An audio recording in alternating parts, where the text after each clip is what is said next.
그날은 이상했다. 기온은 따뜻했고 바람도 잔잔했지만 온몸이 눅눅하게 젖은 듯한 기분이었다. 별다른 이유 없이 가라앉은 기분. 하지만 그럴 때면 이상한 일은 꼭 나타난다. 나는 퇴근길에 일부러 돌아서 예전에 살던 동네를 지나기로 했다. 어릴 적 살던 오래된 골목. 그곳엔 여전히 낡은 공중전화 박스가 하나 남아 있었다. 도심 한복판에서도 흔치 않은 풍경인데 그 동네는 이상하게 그런 것들이 남아 있었다. 철제 프레임에 누렇게 바랜 유리창. 문은 살짝 비틀어져 있었고 전화기는 먼지가 얹어 있었다. 나는 그냥 스쳐 지나가려 했다. 그런데 그 박스 안에 누군가 있었다. 아이였다. 키가 작고 말라 보이는 체형. 학생복도 아니었고 평범한 옷차림. 하지만 그보다 이상한 건 그 아이가 전화기를 거꾸로 들고 통화하는 척을 하고 있었다는 것이다. 나는 무심코 발걸음을 멈췄다. 그리고 다시 봤다. 아이의 입이 움직이고 있었다.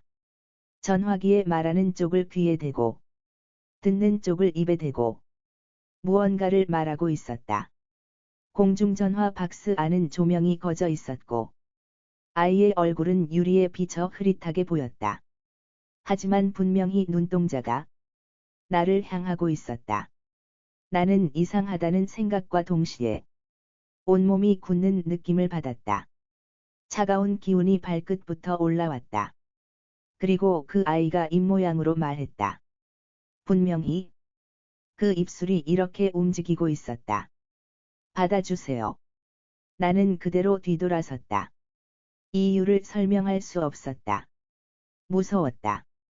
그 단어 하나 때문이 아니라 그 표정 때문이었다. 표정이 너무 간절했다. 그리고 너무 차가웠다. 살아있는 사람의 눈빛 같지 않았다. 그날 밤 꿈을 꿨다.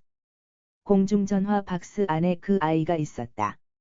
이번엔 아주 선명하게 보였다.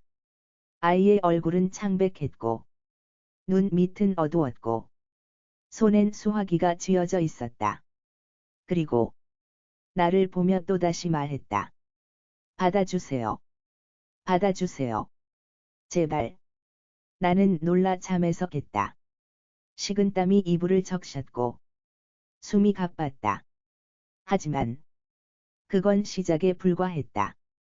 그날 이후 나는 매일 같은 시간 밤 10시만 되면 핸드폰에 발신자 없는 부재중 전화가 하나씩 찍히기 시작했다.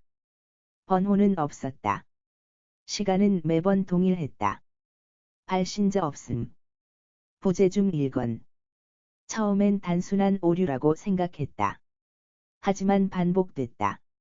일주일 동안 매일 밤 10시 정각. 나는 두려움 반, 호기심 반으로 10번째 밤 전화를 받았다. 소리는 없었다. 잡음도 없었다. 그냥 무음. 그런데 그 침묵 속에서 작게 들려왔다. 받아 줘서 고마워요. 목소리는 어린아이 같았다. 그러나 감정이 없었다. 감사라는 말인데 따뜻함은 없었고 오히려 깊은 허공 속 메아리처럼 울렸다. 나는 떨리는 손으로 전화를 끊었다. 그날 밤 나는 또다시 그 공중전화 박스를 찾아갔다. 이번엔 용기를 내서 안을 들여다봤다. 거기엔 아무도 없었다. 하지만 전화기 수화기는 누군가 방금까지 들고 있었던 것처럼 따뜻했다. 그 순간 바람이 불었다. 박스 안에서 흩날린 작은 종이 조각 하나가 내 발 앞에 떨어졌다. 나는 몸을 굽혀 그 종이를 주웠다. 거기엔 이런 글씨가 적혀 있었다. 집에 전화했는데 아무도 안 받아요. 삐뚤빼뚤한 글씨. 또박또박 쓰려 했지만 힘이 없는 손으로 쓴 듯한 느낌. 나는 소름이 돋았다. 도대체 이 아이는 누구인가? 무엇을 기다리는가? 왜 나에게 전화를 거는가?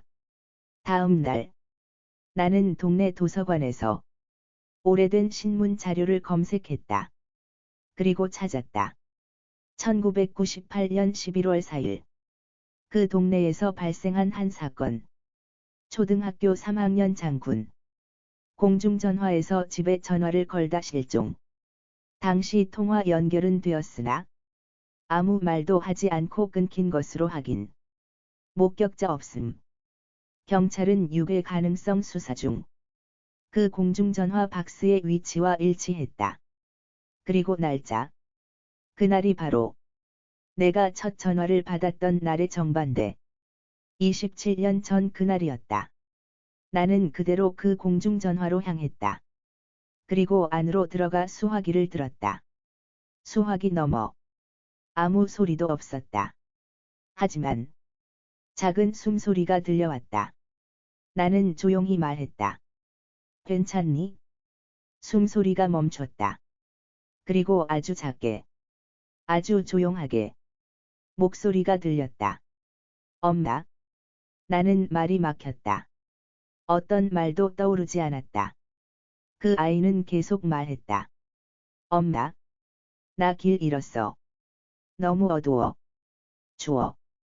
나는 눈을 감고 조용히 말했다. 너, 기다리고 있었구나. 그동안 많이 무서웠지?